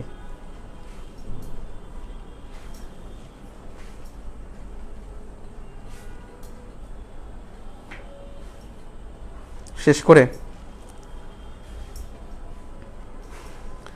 ওকে, তাহলে আগামী মঙ্গলবার রাত 9টায় ইনশাল্লাহ আপনাদের সাথে পরবর্তী ক্লাসে দেখা হবে অঞ্চল পরিচিতি নিয়ে। ম্যাপের লাস্ট ক্লাস হবে সেটা, এই জন্যই আমি ম্যাপের শেষ পর্ব লিখে নেই, লেখছি ম্যাপ 5। আমি ভাবছি যে ওটা শেষ করা একটু টাফ হয়ে যাবে, এবং ওই অঞ্চল পরিচিতিটা খুব ইন্টারেস্টিং। ওই ক্লাসটা করলে আমার মনে হয় সবাই শিখতে পারবো ইনশাল্লাহ, খুব ভালো একটা কিছু শিখতে পারবো। ঠিক আছে সবাই, আর আপনাদের বন্ধু বান্ধব যদি ভর্তি হয় এখনই ভর্তি হইতে বলেন, কারণ আমরা তো অনেক দূর চলে যাচ্ছি, পরে মাঝপথে আসবে একটা ঝামেলা হয়ে যাবে। আমরা রিল্যাক্সে ক্লাস নিয়ে আগাই যাবো ইনশাল্লাহ। থ্যাংক ইউ, আল্লাহ হাফেজ।